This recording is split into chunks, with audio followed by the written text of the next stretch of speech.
Makabulo ang kwentuhan na may kasamang masayang talaktakan. Magsisiwalat ng mga sikretong dito nyo lang malalaman. Welcome sa pilot episode ng Divinista Tambayan Podcast, Only Fun with G-Peeps. Kasama ang inyong fun buddies, Jobert And Sophia. Ayan, tara simulan na natin ang masayang kwentuhan. Ayan, so partner, kamusta naman ang iyong araw para sa ngayong sineselebrate natin yung SVD month and ngayong Tuesday or Wednesday pa lang, kamusta naman ang linggo mo? So far, okay naman. Kaso kanina talaga napakainit ng panahon. Parang medyo ramdam ko rin yung init na to.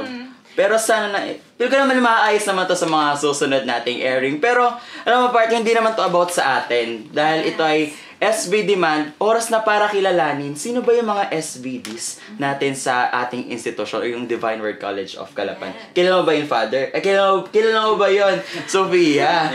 Actually, hindi pa talaga lahat. So, siguro ito lang yung time para makilala talaga natin silang lahat. Ayan, well, since first year mo pa lang sa Divine, ako third year ko na, medyo kilala ko na yung ating mga SVDs since naglalakad ako ng mga letters. So, medyo familiar na sila sa akin. So, wala na patumpik-tumpik pa. Heto't pinakikilala namin ang ating guest sa ating pilot episode. We have Father Natoy, Father June, and Father Jerome.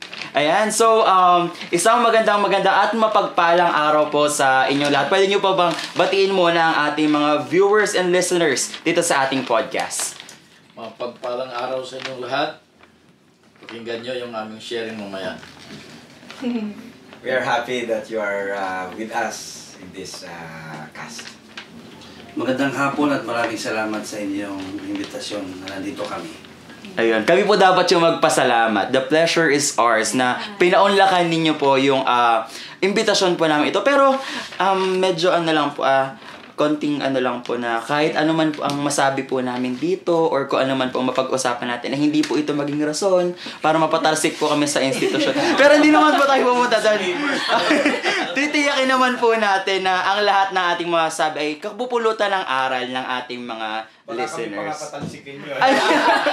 Hindi naman po, hindi po malabo po yan. So, ayun, so para na rin po sa kalaman ng lahat, pwede po ba naming malaman, ano po ba yung meron sa SVD? Pwede nyo po ba kaming bigyan ng kaunting informasyon, lalo sa ating mga listeners or viewers na hindi nakakaalam kung ano ba yung SVD? According to age. Sino po ako? So, sino pong mauuna? Sino po? Father June. Ayun, sa Father. Sa akin, ang maganda sa SVD ay parati siyang bago. No? Kasi marami siyang lugar na pinupuntahan. At dahil marami siyang pinupuntahan, lalong-lalo na yung mga hindi pa masyadong develop, halos wala pang nagsimula ng mga bagay. So, marami siya nadidiscover ng mga bagong bagay. So, exciting siya kasi marami siyang pupuntahan at marami siyang nadidiscover kasi nga kailangan maghanap siya ng bagong lugar. No? Yan ang isa sa parati ko nagugustuhan sa SVD. Kung naman dahil misyonero nga kami, so palipat-lipat ng lugar. Para hindi ko makita yung sarili ko na dito lang. Kasi ako taga Leyte. Visayas, Luzon, Visayas, Mindanao kami ngayon dito. So hindi yung doon lang sa aming archdiocese, doon lang ako iikot. Parang hindi ko makita yung sarili ko. Mas gusto ko yung paiba-iba ng lugar. Kaya nga ako, sa SVD dito sa Pilipinas, taga Leyte. Unang pasok ko, nag-Cebu. After 1 year sa Cebu, nag-Manila, Quezon City. After 1 year sa Quezon City, nag-Tagaytay. 1 year sa Tagaytay, nag-Calapan. 1 year sa Calapan, balik Tagaytay. 4 years sa Tagaytay, may 1 year pa ako sa Magsaysay bago na ordain. So, ikot-ikot. Yun ang nagustuhan ko. Ganon din, parang wala kaming permanenteng lugar na kahit gustong-gusto namin ang isang lugar, handa kami kahit saan kami tatapon. Hindi naman tatapon, i-assign. At bahagi yan ng aming formation na hindi kami dapat handa kami kung saan kami dadalhin, no? Kung saan kami needed. So, yun ang maganda kasi is a missionary. So, bilang mga missionary kami, ako, dapat handa ako, open ako sa lahat kahit saan. Yan. So, since nasabi na po ninyo kung ano po yung SVD para sa inyo, pwede nyo ba kaming bigyan ng 3 words on how you describe SVD? I think the first word is exciting. Exciting in a sense that you are excited that next term kung saan ka ma-assign. And hindi mo kasi alam, yun nga ang sabi ko nga kanina, hindi mo alam kung saan ka mapunta. And another word is siguro, aside from excitement, is parang it gives you courage. Courage na kahit sa kung anong trabaho ang ibinigay sa'yo, kaya mo siyang magampanan. Kahit na minsan medyo mabigat, minsan medyo pero kahit ganun pa man, kaya naman. No? So, kasi ang sa akin naman, ang paniniwala ko is, wala akong mga bagay na ibigay sa akin ng Panginoon na hindi ko kaya kasi alam ko nandyan sa palagi. Another is, always new, sabi nga ni Father, always new kasi paragi kang may mga bagong makakasama mo sa community. Among us SBDs, kung hindi ka sa parokya mapunta, doon sa mga schools or somewhere, mayroon ka talagang community. At hindi lahat na palagi kayong magkasama. So, ibig sabihin, palaging bago or kahit minsan may bago, may luma, may ulit na naman kayo, yung mga ganon. So, kaya nga, it's exciting, no? It gives us the courage and at the same time, it's something that gives us something new. So, yun lang. Ayan. So, ang SVD pala kay Father is parang tunay na adventure kung saan may mga obstacle pero yung fun and yung learnings na natutunan na is iba-iba every chapter. Every naman may fun talaga. Nasa sayo na yan kung saan ka makakahugot ng saya. Mga maliliit lang naman ang mga bagay ang aming katuwaan sa aming buhay.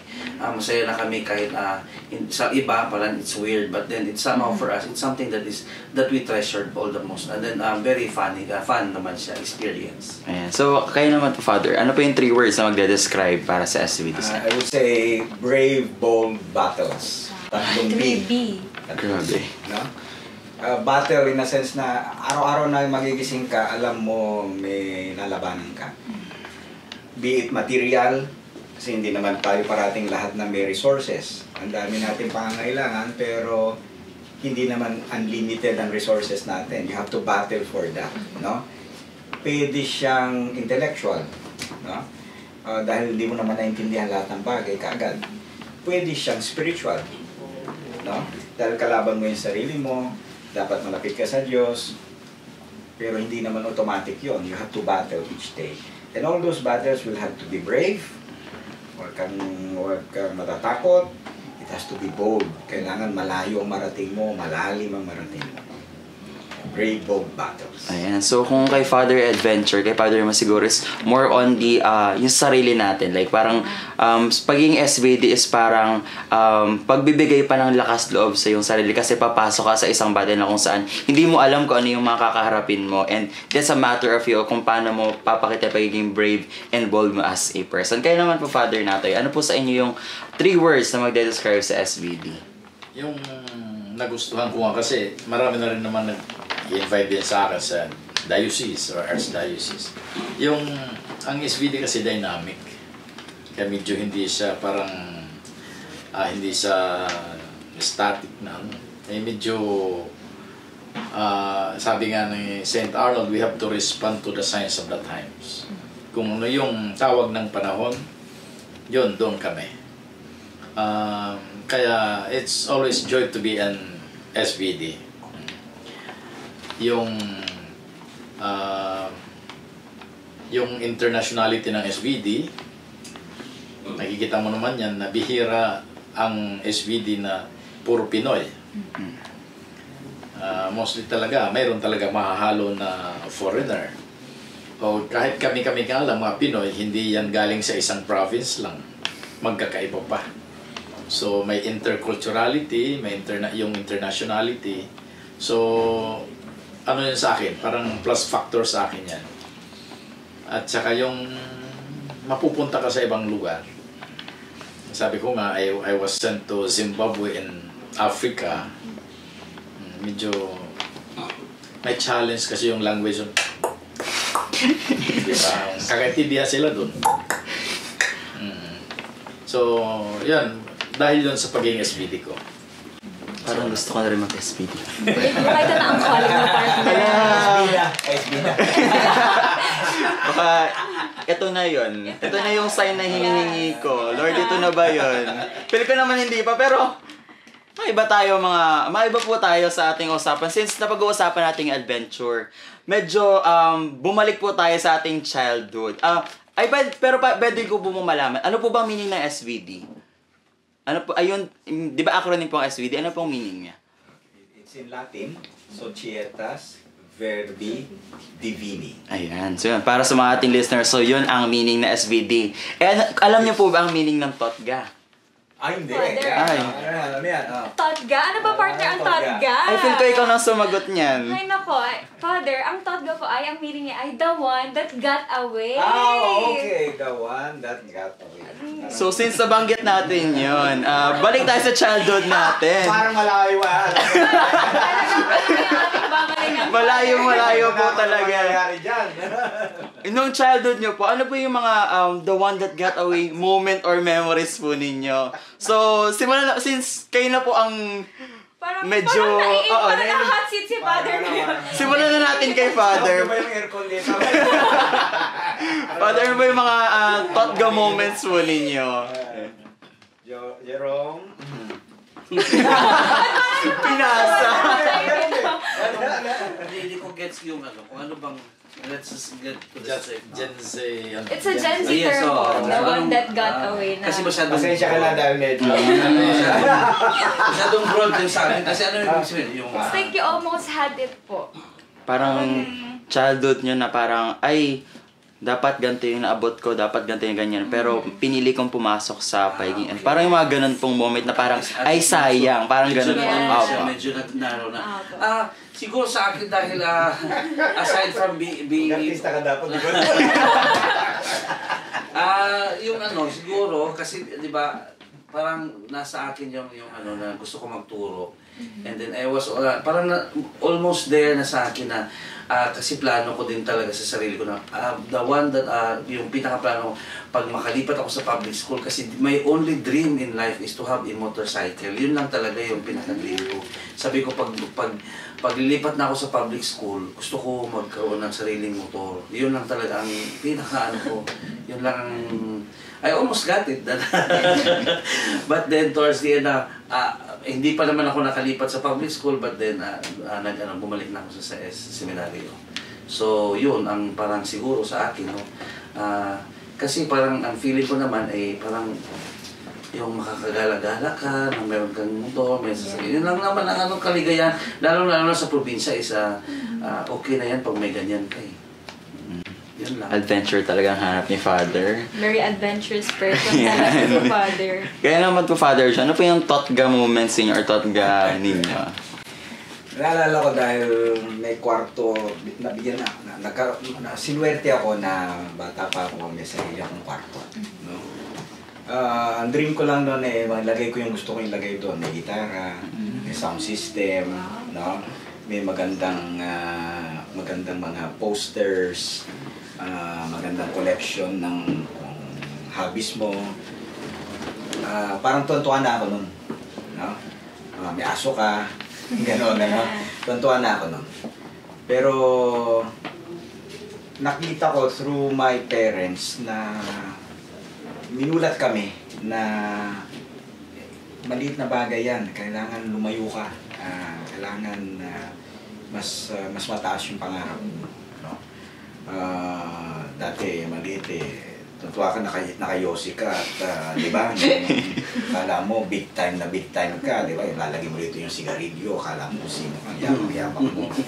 Tapos pag laki-laki mo baliwala pala yun, no? So yung little pleasures na gano'n na familiar sa family mo lang, akala ko that was it. Pero later on, kahit with the encouragement also of my own parents, so hindi na ako nagdalawang isip. So I don't see it as that got away from me. In fact, I don't even deserve what I have now. Kaya mo yan, partner. Ako yung na-hot seat doon. iniba ni Father, hindi siya got away kasi nakuha niya. Yeah. Ayan. So, kayo naman po, Father nato. Ano po yung thought ganin nyo? Yan, hindi ko alam kung totga nga ito. Kasi hindi kami religious. I grew up in the village, sa baryong-baryo. Ang high school namin, we have to go to the town proper. And then college to the city. Parang ganun working student ako sa college. I even started for 1 semester as a janitor para lang makapasok. Pero that was only for 1 sem. Pagkatapos na-sign ako sa office where I have to work for 7 hours a day. Para yung 4 hours payment sa tuition ko, yung 3 hours para sa akin, allowance ko na. So, hindi na ko humingi sa parents ko. Hanggang sa right after graduation, I was absorbed by the university, yung sa Tacloban, yung Divine Word University sa Tacloban. Yung nagsara in 1995. Because of labor problem. That's my alma mater, and then I worked there. So, kumbaga, I was there for 8 years sa Divine Word University. Wala naman akong balak magpare kasi sa akin, importante, makatapos ako, mapapag-aral ko yung mga kapatid ko. Kasi sabi ko, kung hindi, sa akin pa rin, magpamilya ako, saan pa tatakbo mga ito? Alam mo naman sa Pilipinas. Ikaw lang ang meron, di lahat takbo sa iyo. So, kailangan makatapos sila. So, yun lang ang goal ko. Kaso, at 25 years old, medyo naiba. Kasi I was working with the Department of Criminology. Puro barako doon. Doon all of a sudden, na-transfer ako sa Campus Ministry Office. Naging campus. Mababait. Ayun. Ay, laki ng shift Campus na Ministry Office, no, diba? Talagang ayaw kong gagawin. Naging something bigla si Father. Talagang, and then I have to work 8 to 5. May misa ng alas 5. Ang aking office ay within the sacristy. Nahiya ako na lalabas ang pare after the mass. Wala na ako doon. Kasi walang mag-aayos. So, I have to wait for him. Ang ginawa ko, magsimba na lang ako nito kasi katinggal ako na ako, kakukula ako doon sa office. So, that was the start of my daily mass. And then pag weekend, sumasama ko sa mga pare doon sa mga extension communities. Nag-enjoy ako hanggang sa... Tapos, ang ganda pala, pag doon sa mga coastal areas, seafoods ang aming ulam. Pag dito sa rural areas, native chicken naman. Yun ang motivation ko. Sa masarap magpare. Parang nagutom ako bigla. Parang calling na to parang siguro kahit pa drinks or ano dyan. Baka naman sa mga magiging listener namin dyan, open kami for sponsorship. So, alam nyo na, baka mamaya nagmukbang na kami dito. Promise. Ayun, di ba, promotion na rin siya. So, yun ang reason bakit ako napadpad sa SBD. Kaya niloloko ko yung mga tao. Nangyari sa'yo, naloko ako ng SBD. Na pasok ako sa SBD. Kaya dito ako. So, since napag-usapan din natin ng fathers na halos lahat nagsimula sa childhood memories, pwede po ba kayo mag-share ng inyong favorite childhood memory po? Nung kayo ay bata. Childhood, para malayo pa yata. Palayo po tayo ng palayo. Palayo na tayo. This is a journey. I think for me, kasi yan, dun ko na kita, kasi parang bumalik sa akin yan during our formative years, especially in the postulancy, where our psycho-emotional and spiritual aspect, each one of us were able to address. And ang aspect doon na yung maliit pa ko nun, I think mga elementary pa ako, grade 3 yata ako doon. Kasi yung pinanganak na din, grade 4, grade 5 noon, elementary. Yung kapatid ko, lalaki, every morning, lalo pag every Saturday, kasama yung tatay ko, sasakay kami ng bangka. So, nakaano siya, sweater, ganun, kasi malamig pa sa umaga. Yun yung nagbabangka kami together, kaming tatlo lang. So, kasama yung tatay ko. That came out during our postulancy period, the moment that you treasure most with your father. Kasi I have an issue with my father. So, yun ang, oo nga, no, bigla na lang siya, oo nga, no, bigla itong lumabas. So, that was the, parang masyadong maganda na moment. Natakot ako Kasi, siyempre makikita mo, di ba, yung gaano kalalim Opo. yung hindi pag mga ganyan, di siyempre, natatakot ka pag titingin ka doon kasi hindi nga ako sanay. Although malapit lang yung bahay namin sa dagat, pero hindi ako marunong sa mga ganon kung ano pa. Ang nung I was being assured by my father na huwag ka matakot, nandito naman ako. So, ako ang tagahawak ng kapatid ko, and then siya ang taga-sagwan, kung saan-saan kami paikot. Every morning lang yun siya, na as the sun rises, no? So, parang that was the most treasured moment with me, with my father. Yan ang sa kapatid ko din na akong tagahawak sa kanya nung time na yun. Para sa akin. Grabe, pati childhood ni Father. Adventurous. Yes, very Grabe. Hindi pa rin talaga nawawala. Father is very adventurous talaga. Kaya naman po, Father Jun. Life moment lang na naalala ko na bumili ang father ko ng piano. No? Tapos, 5 kami magkakapatid, ako lang ang lalaki, 4 na babae yung kasunod ko. No? So, nag-hire sila ng teacher. Every Saturday, dapat nag-aaral kami lahat ng piano. Dahil akong panganay, ako dapat ang una. Alas 6 ng umaga yun. No? Ang ginagawa ko, tumatakas ako. No? Nagbibisikleta ako. In short, yung mga kapatid ko, lahat natutong mag-piano, ako hindi ako natutong mag-piano. Parang sa akin talaga yatang hindi ako pwedeng nakatali. Kailangan yung alis ng alis. No? Yung mga pinaka-memorable kong marka sa katawan ko ng mga sugat, dahil sa bagsak sa bisikleta, yung mga ganun. No? Yun, natitreasure ko yun kasi para bagang nag-shape yun, no? Nag-shape yun nung nakikilala ko dahan-dahan kung ano ba talaga yung gusto kong gawin. Ayun, parang nakatali ako, sabi ko, para akong masusuffocate dito, no? Tapos 1, 2, 3, 1, 2, 3, mga ganun. Kaya, nakawala ako. Kaya siguro kung saan-saan ako napunta sa mission. Parang siguro yun yung sign ni Father. Parang bata pa lang ay bibigyan na kita ng sign. Ito yung sign. Hindi ka pwedeng matimo sa isang pwesto. Kailangan aalis ka para maramdaman mo ano ba talaga yung feeling or vibes na ito dapat yung tatahakin mo sa pagiging SBD. So, very interesting ng childhood na naging adventurous na rin. Kaya nga, pwede ko na-adopt na. Gumaling ako sa takas. Kaya naman mo, Father Natoy. Hindi ko alam kung yung mga ganong moments kasi para sa pareho. Eldest ako, pero ako ni Father John, makiiba lang ang estado ng buhay. Sa medyo maalwan-alwan, mas masaya ang buhay ng eldest. Pag medyo hirap ang buhay, napakahirap maging eldest. Diba kasi lahat ikaw ay susundan, di ka dapat ganito ka, dapat ganun ka. Imbis na gusto mo nga tumakas, hindi pwede kasi ikaw nga sinusundan ng mga ng mga kapatid mo. Kaya medyo hirap ako doon. Pero lahat naman yun, treasure ko din na pinagsikapan ko na makaahon doon sa punto ng buhay na medyo hirap kami.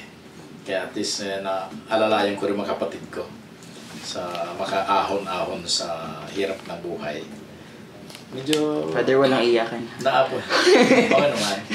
Nainita lang talaga ako. Nainit na palang nararamdaman. So, ganun nga. Sa ngayon, pinabalikan ko yun. Ang maganda doon, kasi naging inspiration ko lahat yun. Na magsikap sa buhay. Niluloko nga naman, mukha namang mayaman. Mukha lang kung mayaman. Mukha lang. Pero lahat yun ay treasure ko naman. At nakatulong sa akin yun para mag-sumikap lalo. Ayan. Partner, napaka-interesting ng childhood memories na ating mga father. Ikaw ba, ano bang favorite childhood? Para may alam din naman sino father sa inyo. Para sa iyo, ano pinaka-childhood memory mo di mo malilimutan? Siguro sa akin, kasi yung family namin, mahilig talaga Uy, baka sila. umiyak ka. Very adventurous din po ang aming pamilya. Talagang nag-outing, like sama-sama sa Puerto or sa bayan po namin. So, doon ko talaga na-enjoy yung childhood ko kasi ako po ang pinakang bunso. Like, pinakang baby po ako kasi only child lang din po. Sana all baby. So, ayun po, parang dun ko po naranasan na kahit wala po akong kapatid, parang dun ko po na-feel na may ate, may kuya na nag-guide po sa akin all throughout my childhood. And then kapag pinakang memorable is kapag nasa beach, parang doon tinaruan po nila ako paano maglamangoy, ganito, ganyan. So, yun, napakasaya talaga sa feeling ng nandyan yung family ng childhood. Ayan. So, sa'yo ba, partner? Iba naman tayo. Ang drama kasi. Hindi yung iyak. Ano siya, ako kasi hindi ako lumaki kasama ang tunay ko pong family. Like, adopted ako ng guardian, tita and tito. Lumaki ako sa kanila. So, parang 2 families yun. Parang 8 months pa lang, binigay na po ako, sabi sa akin. Yan po ang sabi sa akin. Kaya 8 months pa lang. Pero wala, super saya naman ang childhood. Naranasan kong yung mga texts, mag-pogs. Siyempre, di mawawala mga mahabol ng... Nawala na naman kami. Ano ibig sabihin nun? Ay, yung text pa yung nilalaro yung ginaganon. O kaya yung... Ayun. Opo. O kaya syempre, yung di mawawala yung habulin ka ng hanger. Yung mga ganong mga childhood memory talaga yung hindi ko maalala. Hindi aso nga. Parang Hindi naman nasa ko yan.